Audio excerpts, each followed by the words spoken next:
Hey, welcome to my channel. This is Spirit Soul Sense, information for your soul. And as you can see, I'm in my car. And this is a car I got from Carvana. And this is my gratitude post video because I'm feeling very, very grateful right now.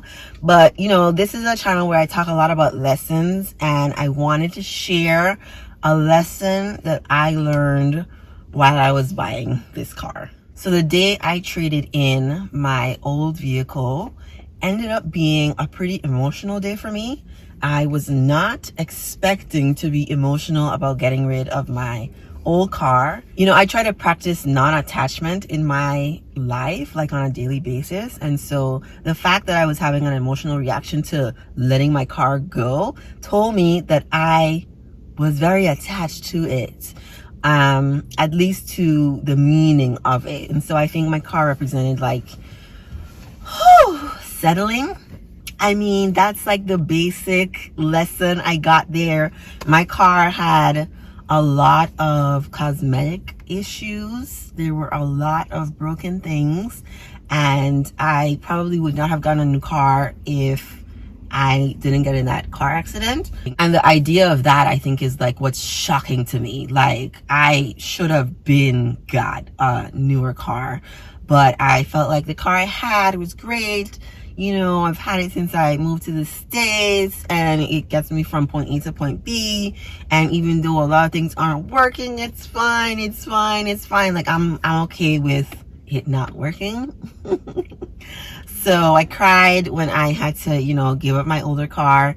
And when I got this one, I just kept like looking around like, oh, it's just got all these things that I, you know, feel like I don't need. But, you know, I am planning to live a life of luxury. I invite you to a luxurious life, you know, do all the things that you gotta do in your life to make that a reality.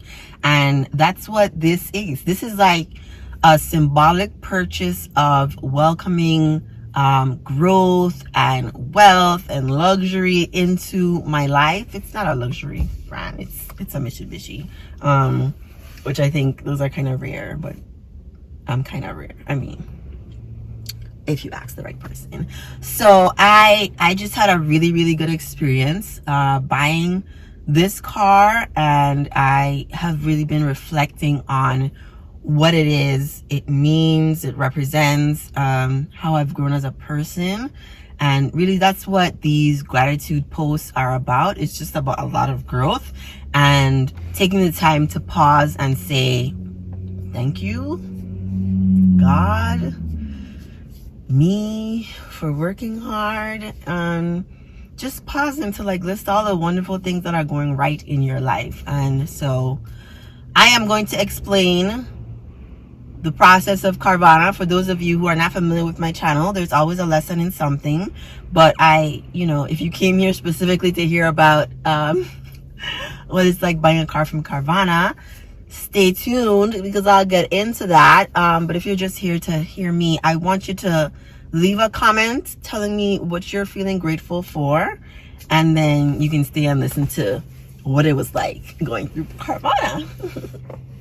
So Carvana has an online system where you can purchase cars. You don't have to go into a dealership. I have a horror story about my previous car because when I went into the dealership, I was basically scammed because I was 22, 23 and didn't know much about anything. Also didn't know how to stand up for myself. And so this experience of buying a car was very, very pleasant for me. I was looking at cars for maybe 2 months. You know, I'd been looking for a while just to see like what the prices were like, just to see how long a car sort of lasted. Online, they have an app, so you can like scroll in the app, search for like exactly what you're looking for. I did it based on how much I wanted to pay every month for what I felt like I could afford. I also don't believe in buying brand new cars. So we're in 2020. I don't believe in buying a 2020 car.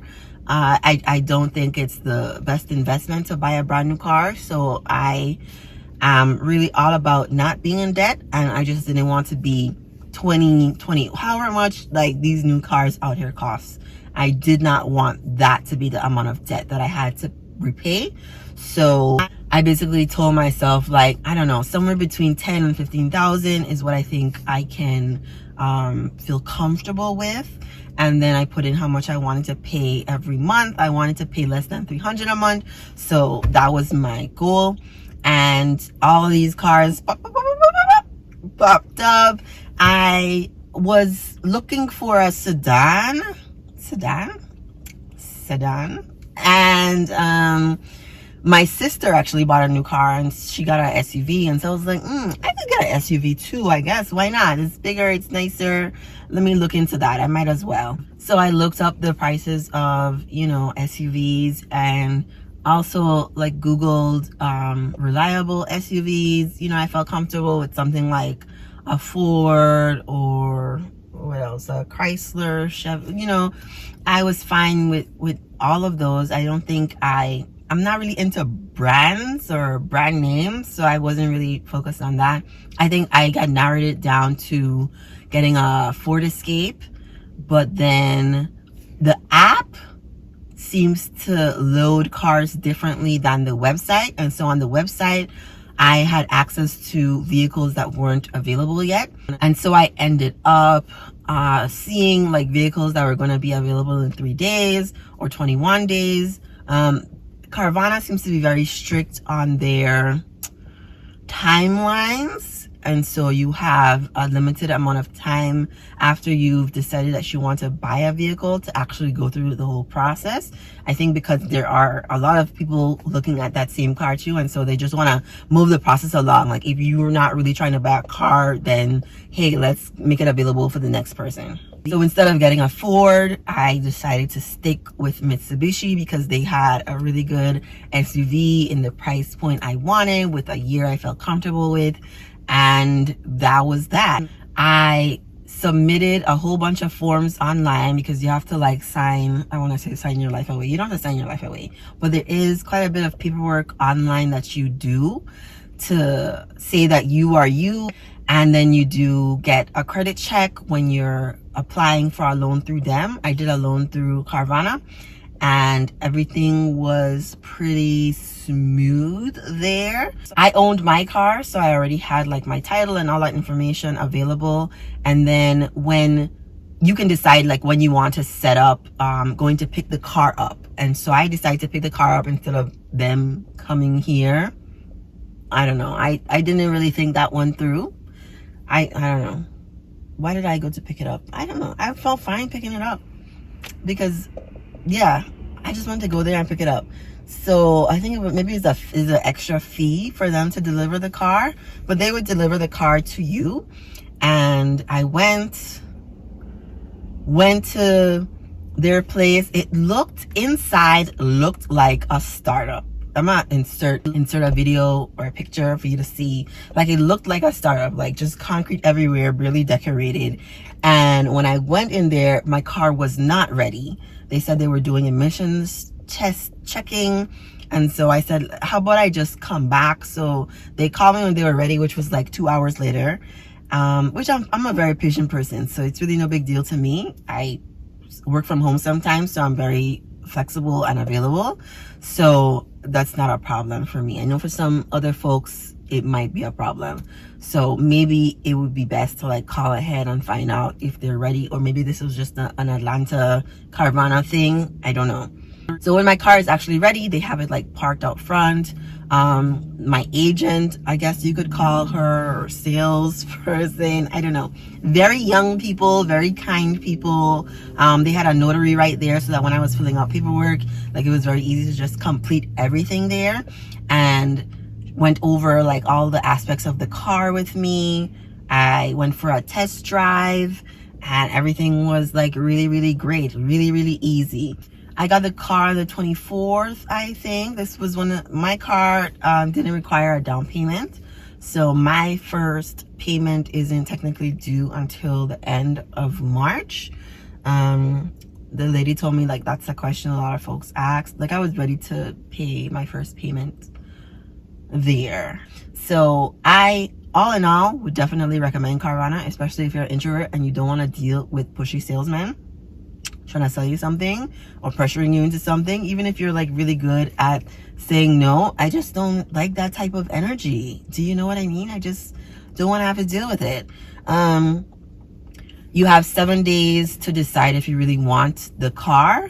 In the meantime, like before your payment, they put $100 hold on your account, and so it's a 7-day hold. So like right now, there's a minus $100 on my account. That's for 7 days, and then they give you back the money once you have decided to go with the car.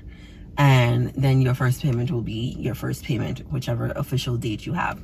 So it was good. It was good. I felt like this was easy. You know, like they probably really have reliable cars. They, you know, say they do a whole check system to make sure that it's the quality and standard that they want.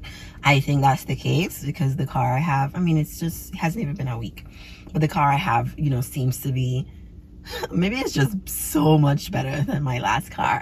But the car I have just has a lot of nice things in it, and everything is working, and I am just so grateful. I am so absolutely thankful for so many things, you know, for a new car, for access, for resources, for money, for, you know, doing the damn thing and deciding that this is something I deserve, right? I deserve nice things, you deserve nice things, and we can get all the nice things we want.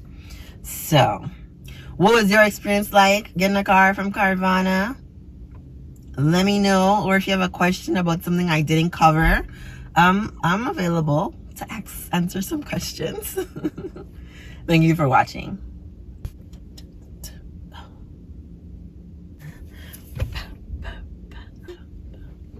Da-da-da.